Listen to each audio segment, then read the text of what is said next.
Hi everyone, hope you're well and welcome to this week's live stream GuitarQuest lesson.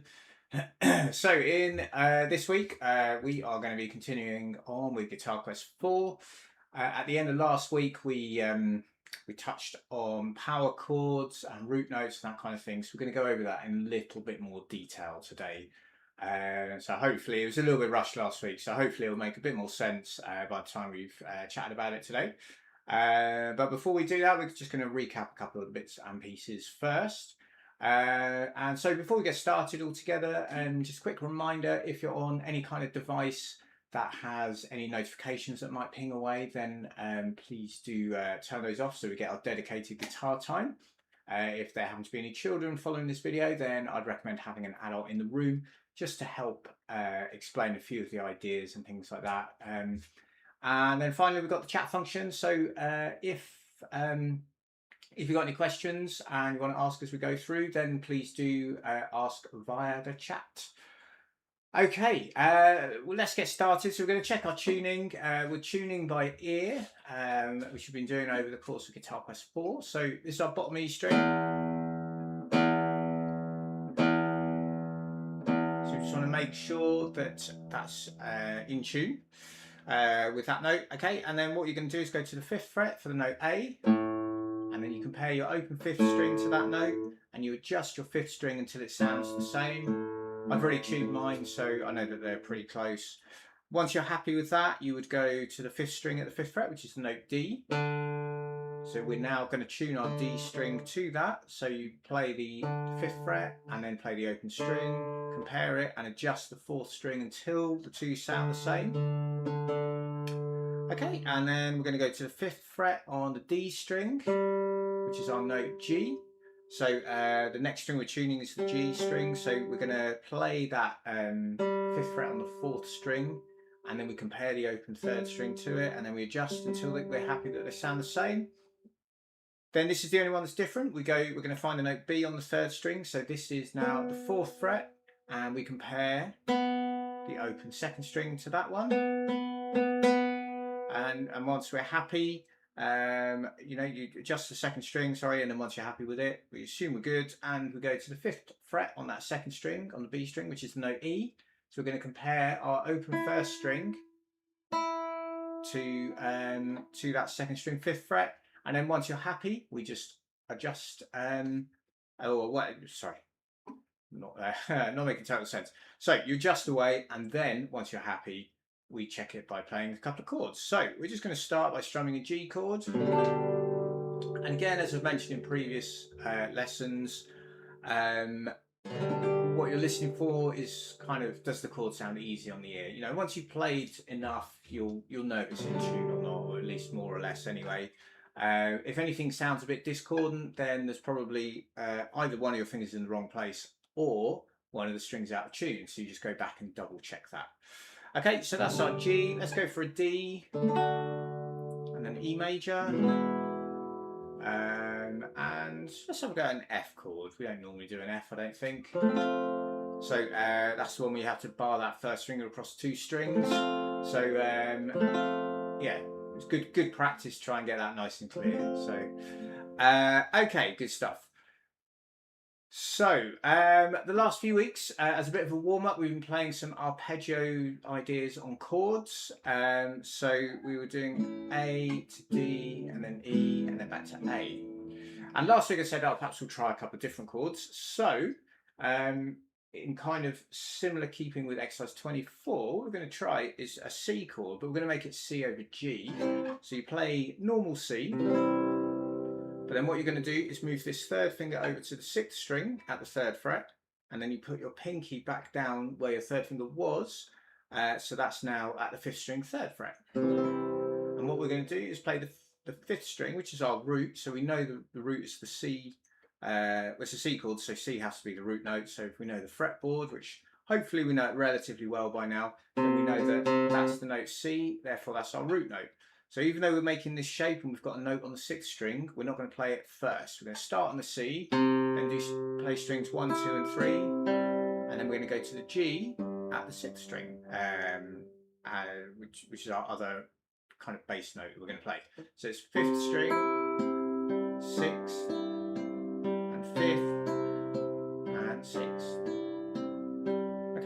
So we're going to play a chord progression. We go from C over G like that to E minor. When we play E minor, we're going to go 6th string to 5th, 6th to 5th. Then we're going to go back to C over G. Do the same again. In fact, maybe we'll just stick with those two for today. So we just change between C and G. Remember, it's the root note, then strings 1, 2, 3, and then you change your bass note, and we just get this slight variation in the bass, which always sounds kind of nice. So, okay, let's try it together. So after 4, okay, so 3 and is that 3? So I've got to try and get the tempo right. Yeah, okay, so 3 and 4 and.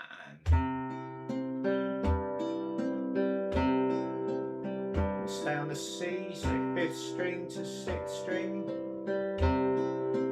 Change to E minor, 6th string to 5th. We're gonna keep going on that one. Go back to the C over G.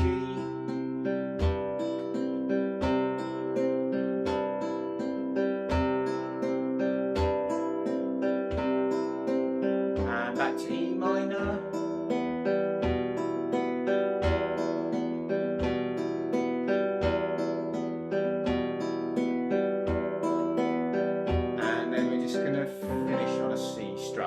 So what we'll probably do is look at adding a G chord into that mix at some point, and then we'll play about with that.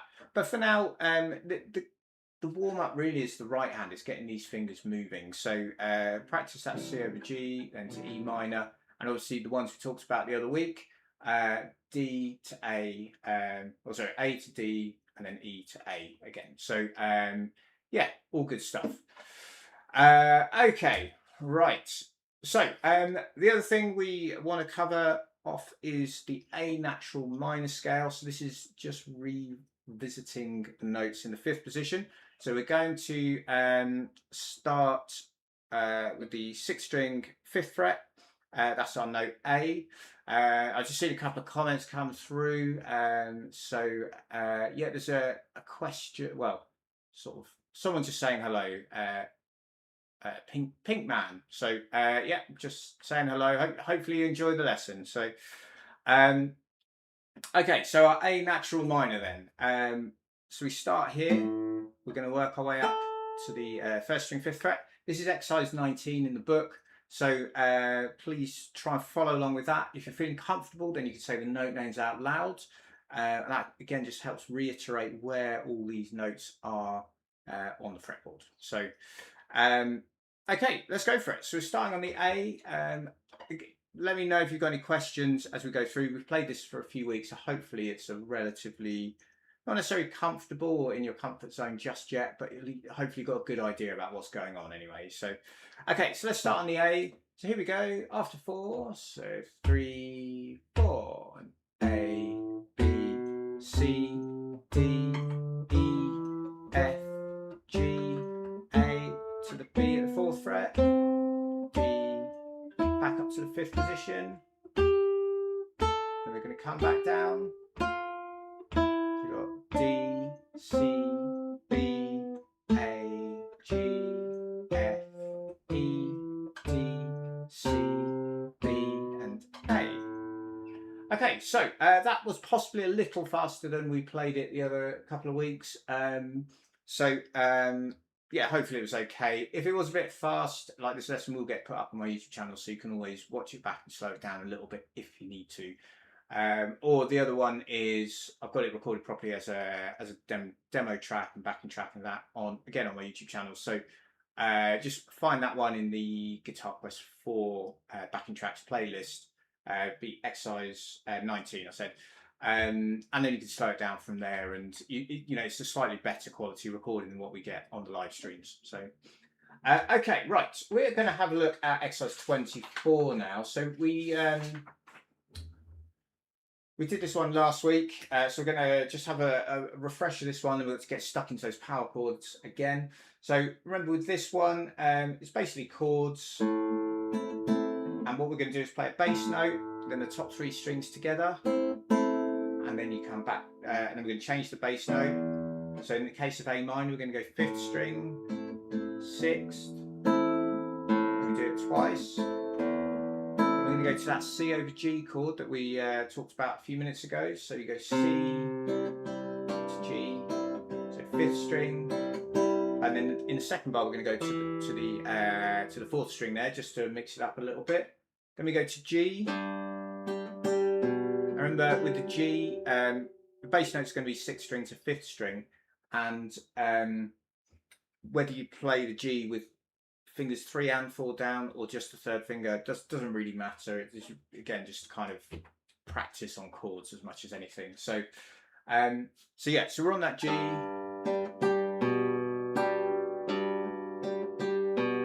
and then D. So that's going to be 4th string to 5th string. And then there's 2 notes at the end. We've got D and C, and then we go back round. Okay, so again, obviously, because we've played this in previous weeks, I'm not going to go over it in a load of detail. So check out last week's lesson, I think it was, where we talked about it in a bit more detail. So let's try it together. We'll play the repeat. So after 4 then. Okay, here we go. So 1, 2, 3, 4.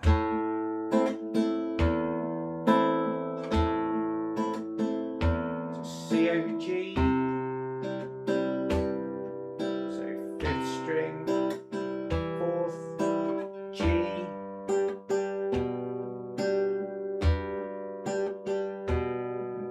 D, to the 5th string, 2 notes, back to A minor,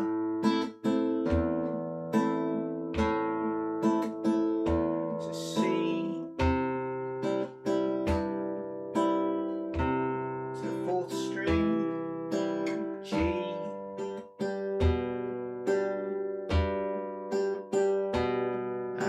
D chords, 2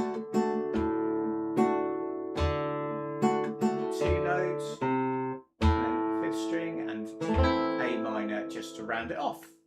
So, well done if you managed to play along with that. Like I say, we've played it before, so we are going to just move on from that. But do let me know if you've got any questions, otherwise I'll just assume we're good.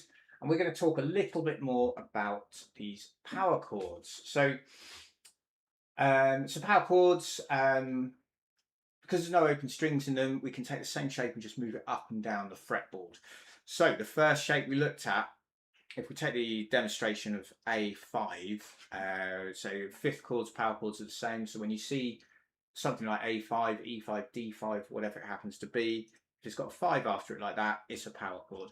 It's just another name for it.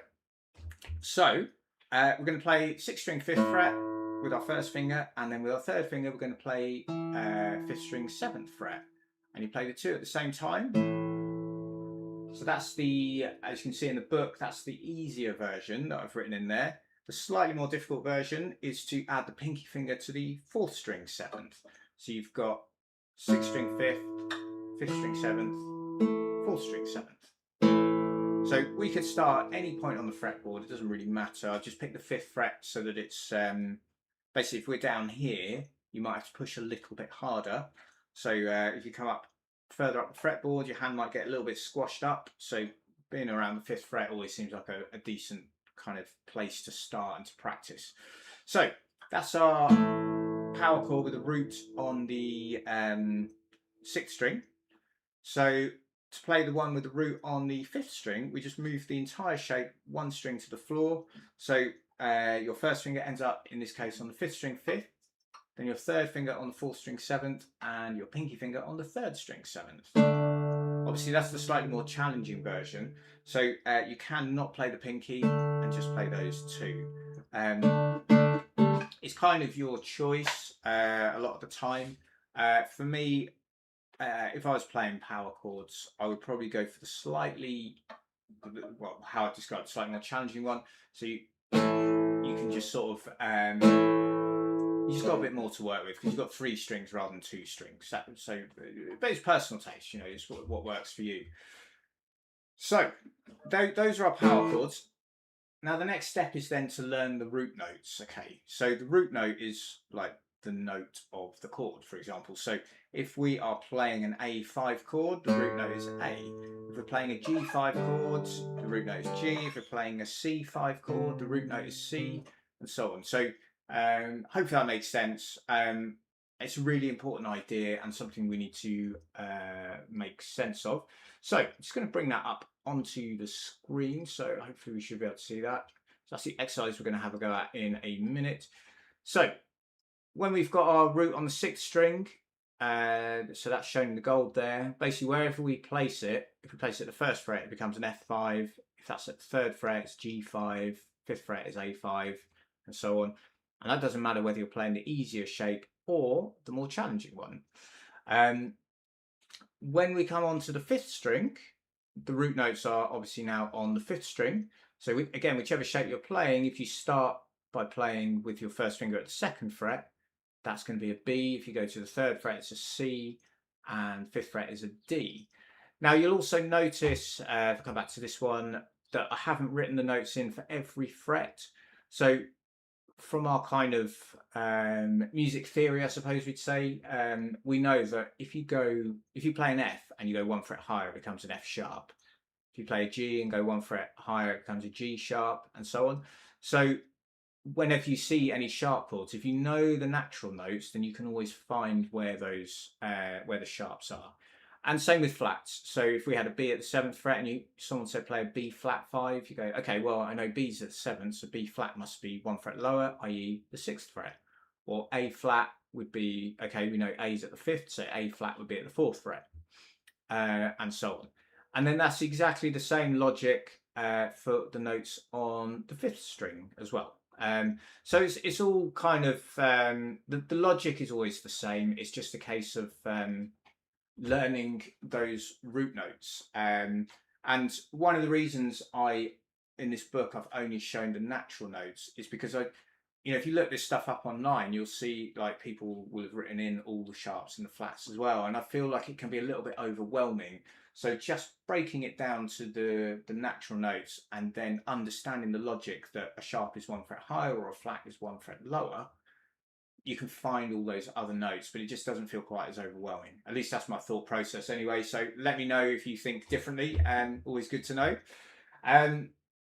Okay, and then that brings us on to this other idea on page 17 of tones and semitones. So some of you may well be aware of this already, and in a way the easiest thing to do is to visualize a piano. So a piano has lots of white keys and lots of black keys, and when you go from a white key to a black key, you go up a semitone. If you go, maybe this isn't good, maybe not a good way to demonstrate, so I haven't got a piano here. Let's scrap that, let's keep it on the guitar. So a semitone on the guitar is adjacent frets. So F to F sharp is a semitone. F sharp to G is a semitone. G to G sharp is a semitone. If we go F to G, that's a tone. So we've jumped a fret. If we go G to A, we jump a fret. That's a tone. If we go A to B, we jump a fret again, and we end up at the B. So that's a tone again. So there's a tones difference between all the notes apart from B to C and E to F. So if I bring this back up onto the screen again, actually, we can see B and C, they're adjacent to each other. That's a semitone. Then all the others, apart from E and F, they should have a fret in between, as you can see. So C to D, there's a fret in between. D to E, there's a fret in between. And then E to F, that's a semitone again. So they're in adjacent frets, and then we're back to having that fret in between. So it's another really important idea to learn those. Basically, there's a tone between all the notes apart from B to C and apart from E to F. And then, if you can't remember, if you don't know the fretboard as well as you might like, but you go, okay, remember that's an E, and someone says, can you play a C5? You can go, okay, well, I know E to F is a semitone, F to G is a tone, G to A is a tone, A to B is a tone, B to C is a semitone. And if you can remember that pattern, you can figure out where the notes are on the fretboard. So it's just another approach that you can adopt. You know, my preference is always to learn the fretboard so you just know it. But you know, I've taught plenty of people who figure it out in that manner, because that's what works for them. And if that's what it is, that's fine. So yeah, it's just it's another string to the bow, basically. So what we're going to do is have a go at exercise 25 now. So this is a power chord exercise. I'm just going to bring this back up onto the screen just so we can talk about it a little bit, because it might look a little daunting on paper. But effectively, what we have is a power chord and then 3 bottom E strings, and a power chord and 3 bottom E strings. And the lowest note is telling us what power chord we're going to play. So in this case, that's an E, that's a D, that's an E, and then here we're going to go G, G, and then F sharp, because we have our sharp symbol here. Now, to make this easier, we've got Roman numerals here, so we're basically playing a power chord at the 7th position, then the 5th position, then the 7th, and then the 10th and the 9th. So if I demonstrate that, hopefully this will become clearer. So on the first 2 lines, the power chords are all with the root on the 5th string. So we start with our E5, so that's that, and then we're going to play bottom E string 3 times. So we've got 1 and okay, and then we see we've got the Roman numeral 5, so we're going to drop to the 5th position, play the power chords, and we play the bottom E string 3 times. And we've got the Roman numerals again, so let's go back to 7. So we come back up, play that again, and then play that 3 times. Okay. So just those first 3 beats, we're going to go.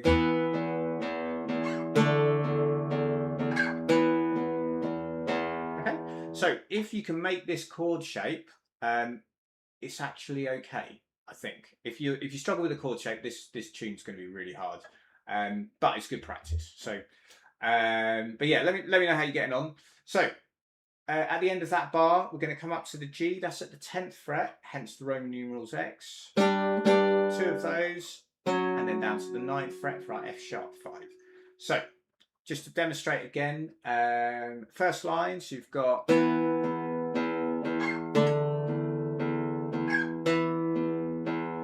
going to go to the 10th fret, and then the 9th to finish off with. I've just seen a question that's come in. Is the low E string necessary? The low E string is just the way I've written the tune that we're having a go at. You could just do that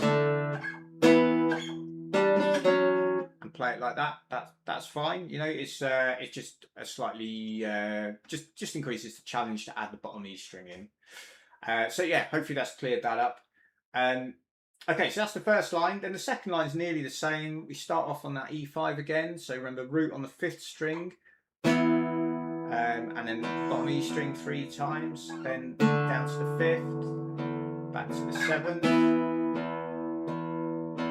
Now we have this little funny symbol in the music. So yeah, let me just bring it up onto the screen again, just so you can see what I mean. So this symbol here, that's a semiquaver rest. So if you're counting it, the way we would count sort of 16th notes or semiquaver kind of rhythms is 1 and 2 and. So on this last beat here, basically we don't play on beat 4, but we play on the and. So beat 4 and. So that line becomes.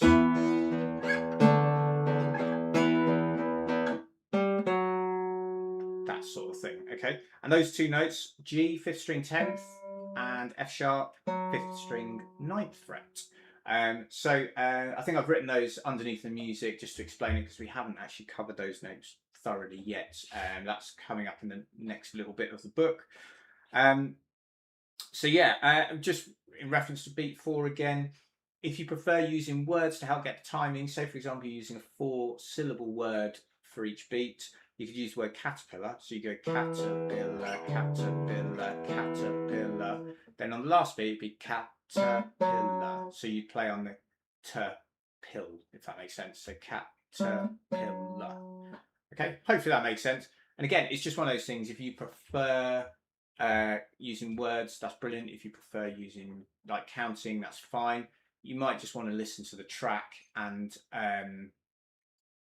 just do it by ear. That's also fine. It's just a case of what works for you. Just in a question, where's first chord again? Sounds like you got it, but just to clarify, first chord, 5th string 7th, 4th string 9th, and 3rd string 9th. And that's our E5. And remember, with all of these, you can include the pinky finger or not. It's up to you. I've included it in the exercise, but you don't have to play it. Okay, so let's play those first 2 lines. I'll count you in, so try it along if you want, but yeah, just see how you go. So here we go. So after 4, so 3 and 4 and.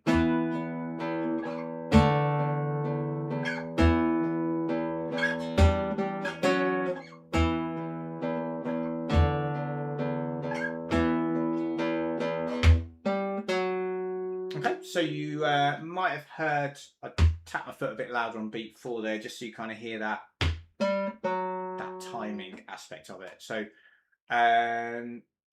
sorry, I've misread one of the comments there. So Elaine is asking, where's the first chord again? You can't find it. I thought you said you got it, but that was someone else. So just to clarify again, the first chord is an E5, so we find the E on the 5th string, which is 5th string 7th fret. And then we're going to we make power chord shape from there. So the 3rd finger, 4th string 9th fret, and then you can include the pinky on the 3rd string 9th if you want. Okay, so that's our starting point. Okay, so as we come on to line 3, we're still in the 7th position, but our root note is now a B. So if we know the fretboard well, we know that means we've got to come over to the 6th string. So we're now 6th string 7th, 5th string 9th, and 4th string 9th. And we just play this rhythm.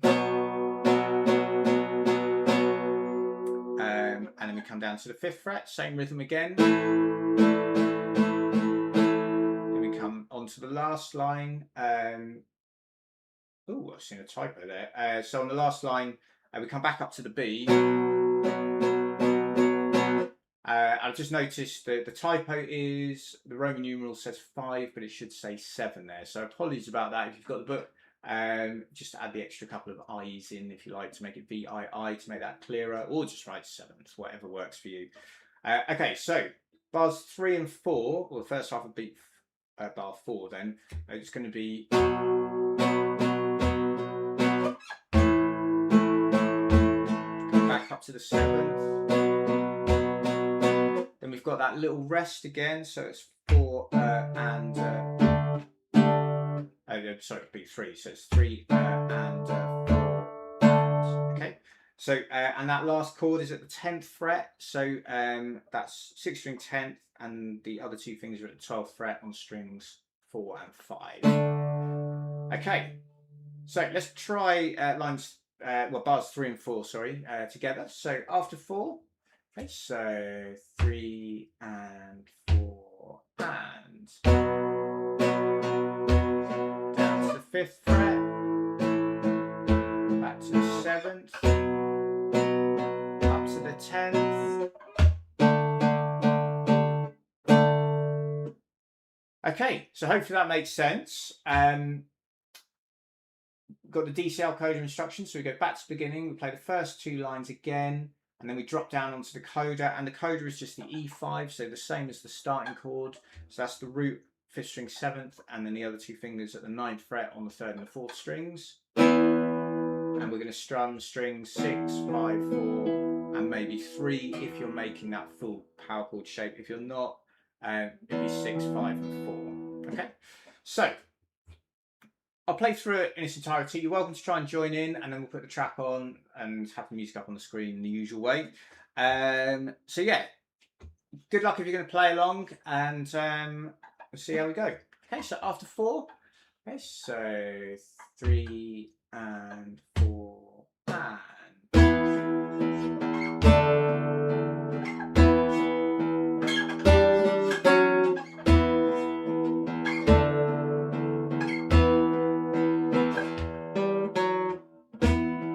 Sorry, to repeat there, I forgot about.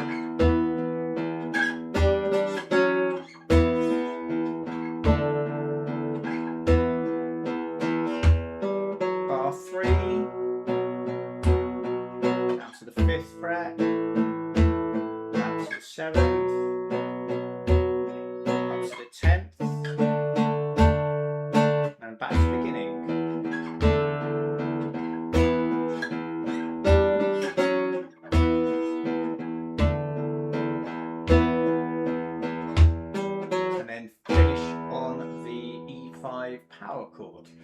Okay, cool. So power chords are very, very common in rock and pop music. So yeah, if you're into your kind of rocky and anything heavy sounding, power chords are going to come up a lot. So really good stuff to know. Even if that's not your style, it's good to know it because you'll probably come across it at some point. So, all right, I'll bring the music up on the screen, and then we're going to have a listen.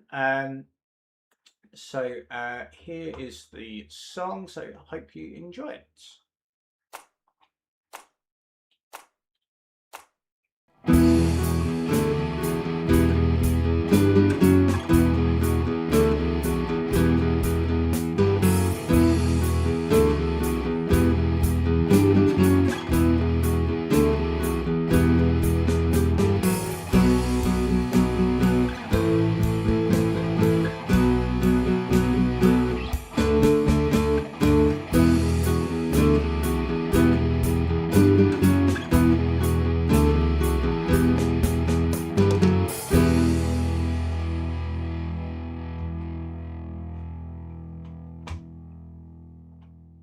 Okay, there we go. So, yeah, that's that one. I just seen a comment about fingers hurting.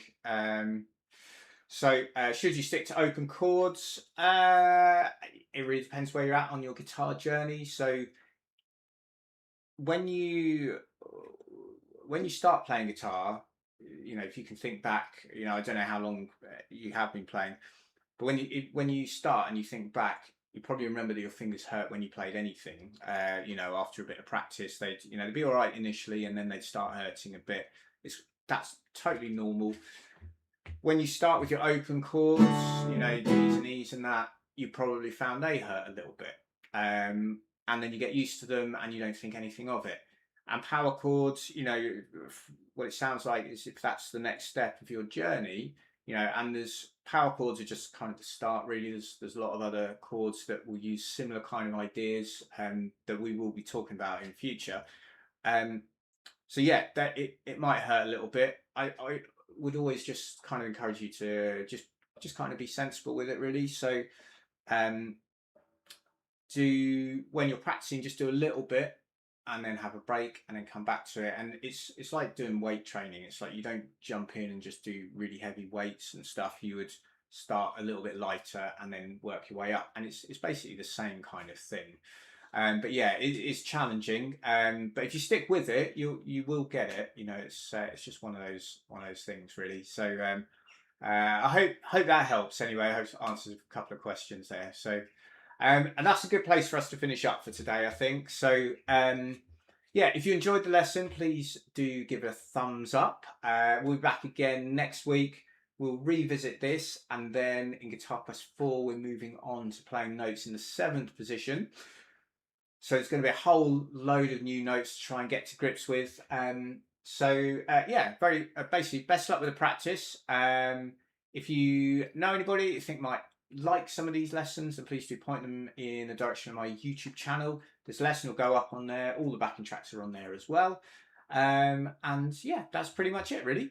So things to work on this week, I would suggest keep going with our arpeggio warm-ups. We'll probably do the notes in the 5th position again, exercise 19, A natural minor. Obviously the main thing is these power chords. But if you've been watching these lessons for a while, then you'll have plenty of other material that you can go back to. So do a little bit of the power chord work. If the fingers are hurting, go and play something else that you enjoy playing and then come back to it and just kind of try and build that stamina around it. Yeah, and then we'll get on some new stuff next week. So yeah, hope you enjoyed the lesson and have a brilliant weekend, everybody. And I'll look forward to seeing you same sort of time next Thursday. Okay, take care then. See you soon. Bye-bye.